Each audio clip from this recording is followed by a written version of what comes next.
And I told him, there's something working itself out up here. And I look at it as the anger roots me back deep into my flesh. I may have, as I told him, become a bit uprooted. And this anger I don't take too seriously, too literally. And he said, that's the key. You don't want to take it too serious.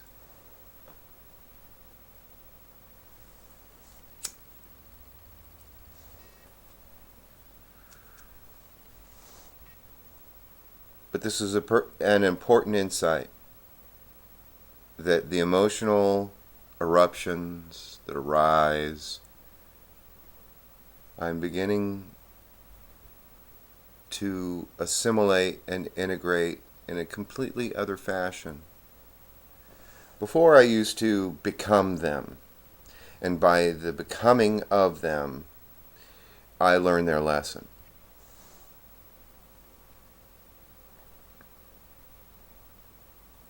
I shared with this elder that I have a perspective where I was sharing with another friend that our relationships reflect aspects of ourself we're having a difficult time integrating and assimilating. And so we project them outward. And in that way they give us an object lesson to aspects of ourselves we are not yet able to assimilate internally, so we project them externally.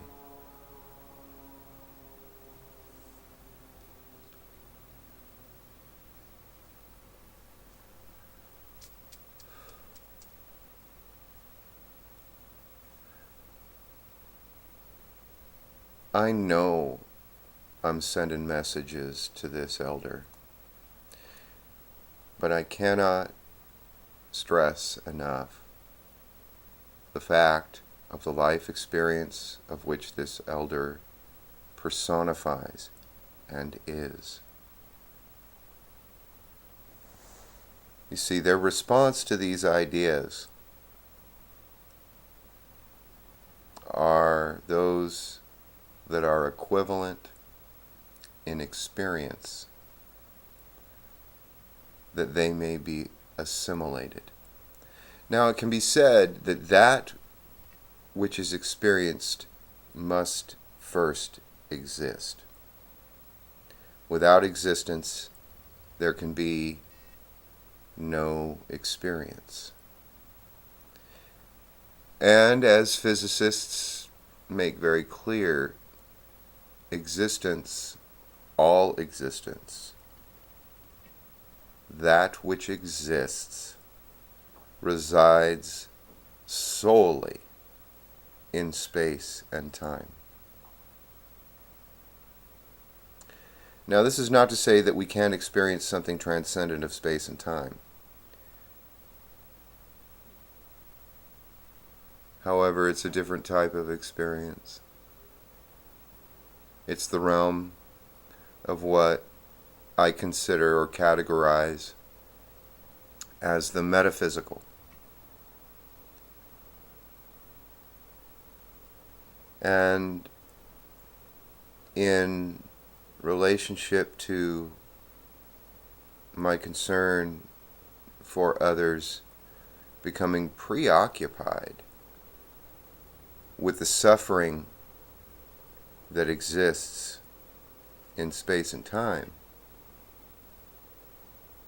I have found that they revert to a metaphysical rendition of reality, that which is beyond the physical, so it can't necessarily be considered real because it cannot be measured physically, only its symptoms.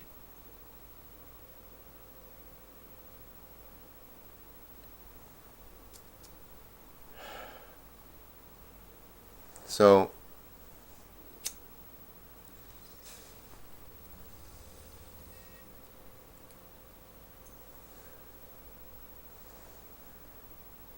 I could see in this elder that he liked what I had to say. In fact, he came up to me at the end of my conversation. We had already said our goodbyes, and I meet him at coffee shops. I just go to coffee shops and speak to people, with people, communicate.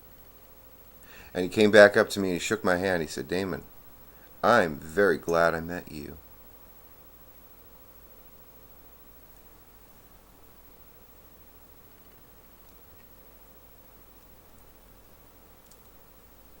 There's something to be said when someone of your elder with that much experience, practical life experience, particularly in the judicial realm, he actually instructed judges, that's right,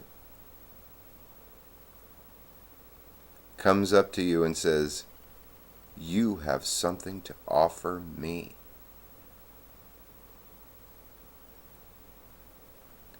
But I can't take it too seriously because I'm me. And I couldn't handle that much reality. They've earned it. They've lived it. Every wrinkle in their face gives them the character of experience. I'm a young man. I've got a lot to learn. Cheers.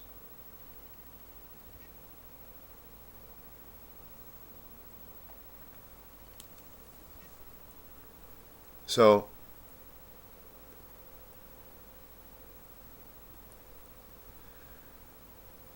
today this evening I'm going to a party for a man who's been fighting cancer, been through the chemo and the radiation, and it was not successful. And it's growing. The cancer is growing.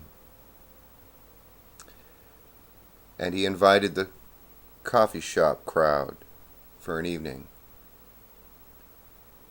And I've been watching him through another who's been working at his house, who's also a close friend, from the coffee shop.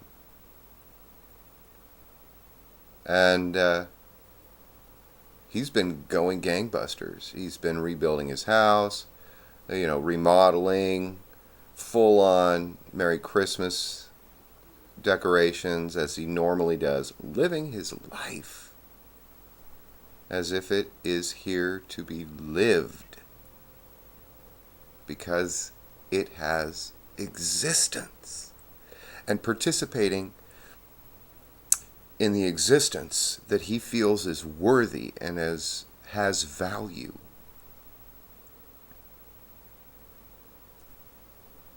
There's much to be learned, and through the object lesson of observing it outside of us, we can integrate within.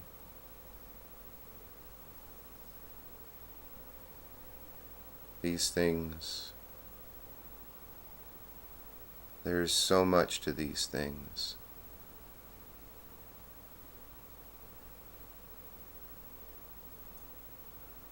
I do these video journals for one purpose: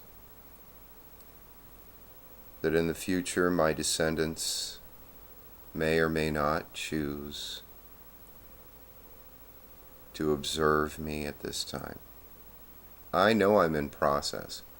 I understand that I will never be 42 again.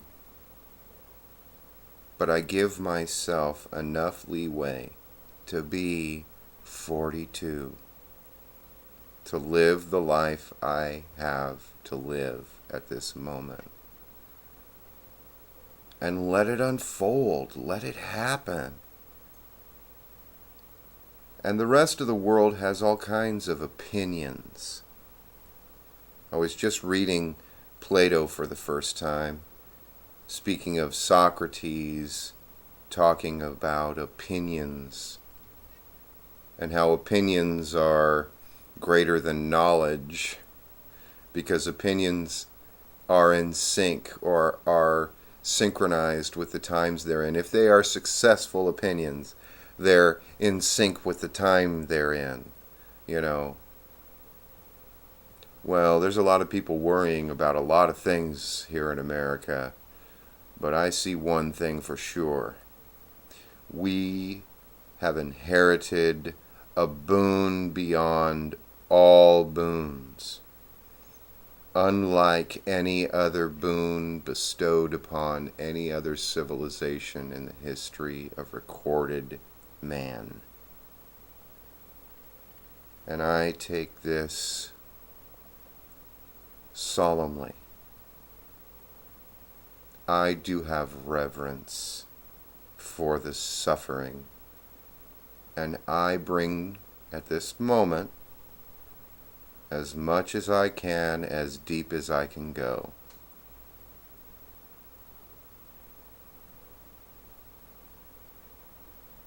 There's something there.